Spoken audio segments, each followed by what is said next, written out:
Bonjour à toutes, bonjour à tous, bienvenue sur 8 Mont Blanc pour ce nouveau journal.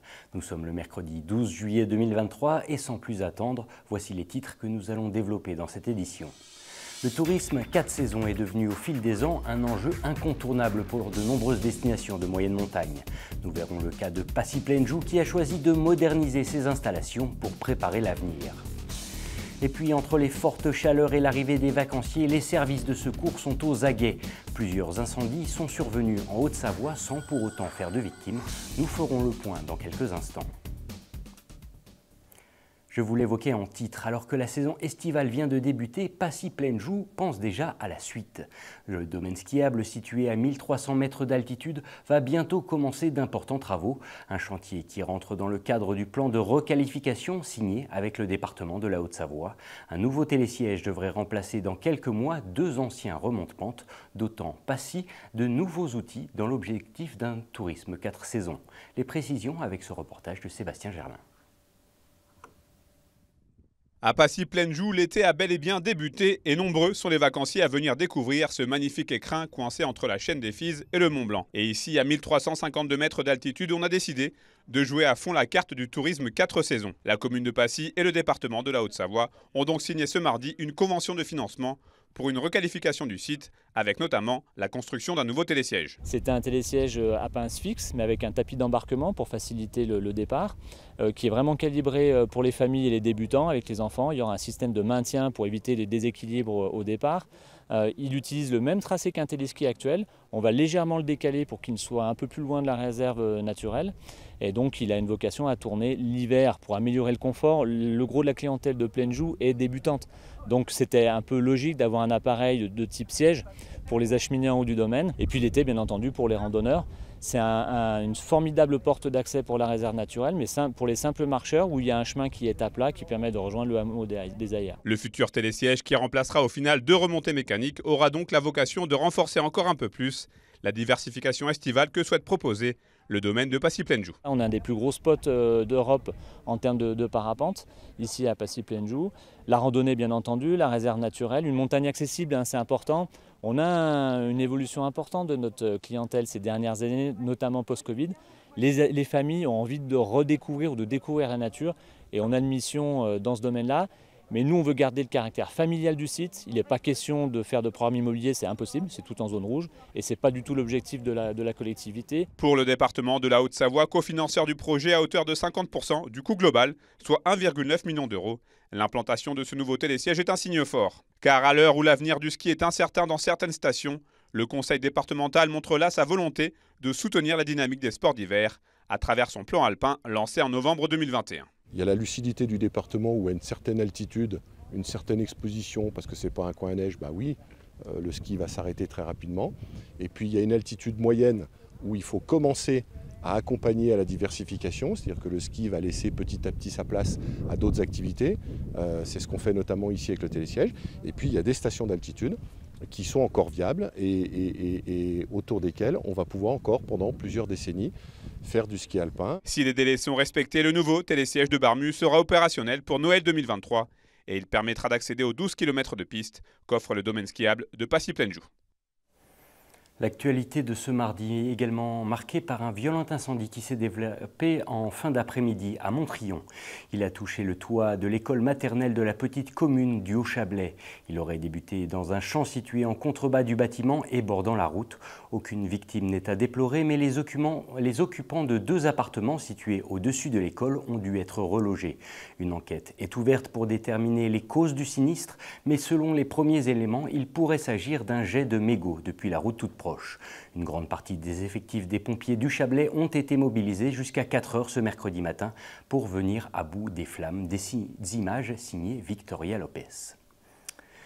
Et toujours en Haute-Savoie et toujours ce mardi après-midi, un autre incendie a ravagé 7000 m² de forêt dans le bois des Îles dans l'agglomération d'Annecy. Les causes du sinistre sont, elles, connues. Il s'agit d'un barbecue. Une enquête a bien entendu été ouverte, mais de son côté, Frédéric Lardet, présidente du Grand Annecy, invite à la prise de conscience, rappelant l'interdiction préfectorale émise le 7 juillet dernier, proscrivant l'usage des barbecues à combustible solide en cette période de forte chaleur.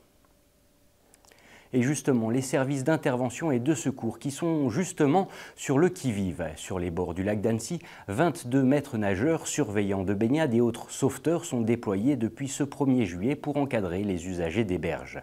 Un métier qui requiert une attention de tous les instants, comme vous allez le découvrir avec ce reportage.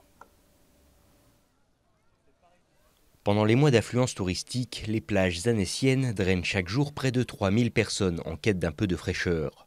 Une foule qu'il faut surveiller avec attention. C'est d'ailleurs le travail des 22 surveillants de baignade répartis sur les 3 plages des Marquisas, de l'Impérial et d'Albigny. Mais si travailler au poste de secours requiert une concentration de chaque instant, le cadre de vie facilite grandement le labeur quotidien. Ça allège la peine quand on voit un peu le paysage dans lequel on travaille, c'est vrai que c'est agréable. Après, il faut rester quand même attentif à ce qui se passe devant nous, c'est le plus important. Surveiller les enfants, surveiller les adultes qui pourraient être en difficulté aussi. Et puis après, beaucoup de prévention, comme on l'a dit précédemment. C'est très important, que ce soit au niveau de l'hydratation, de se couvrir, couvrir les enfants d'un chapeau. Et puis que les parents surveillent leurs enfants, c'est ce qui est vraiment très très important aussi.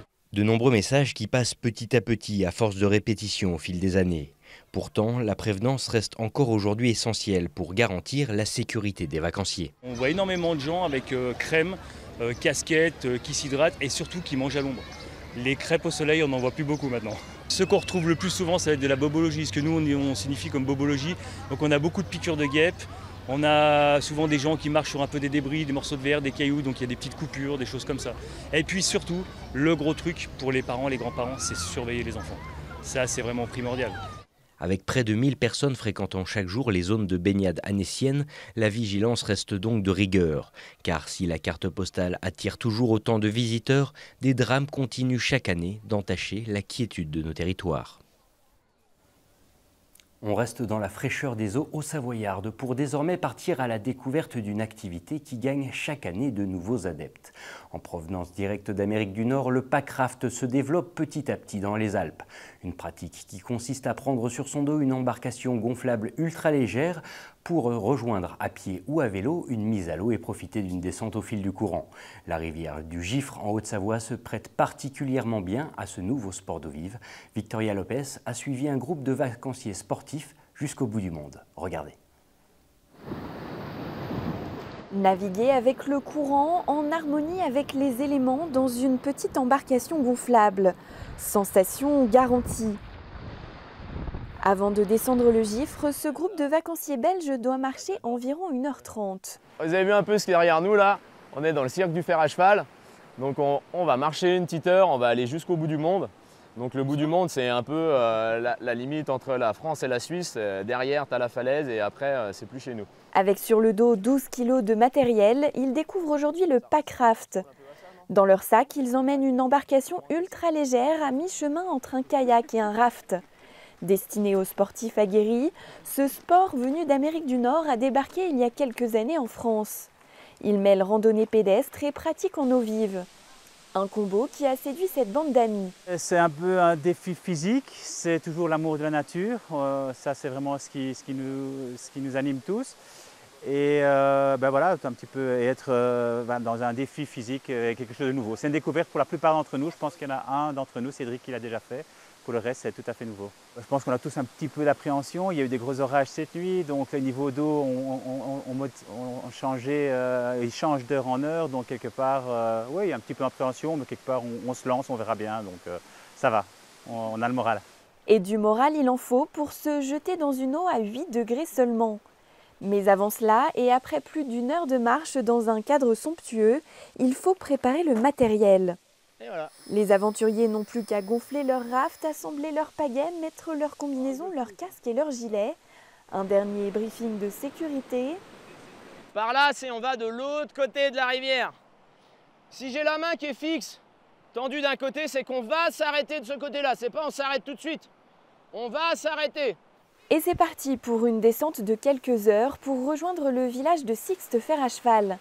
Il faut compter entre 100 et 200 € selon la formule pour s'essayer à ce sport qui se développe timidement mais sûrement dans nos vallées. Et nous voilà déjà arrivés au terme de ce journal. Merci à toute l'équipe. Ne bougez pas car dans un instant sur notre antenne, Thierry Paulme reprend le relais pour la météo, à la suite de quoi nous vous proposerons une rediffusion de notre magazine L'Aparté de la Rédac, un numéro consacré à l'entreprise TDS et présenté par Sébastien Germain. Quant au prochain point avec l'actualité, c'est demain jeudi à 18 h pour une édition tout en images. Mais d'ici là, nous vous souhaitons tous une très belle fin de journée sur notre antenne. À bientôt.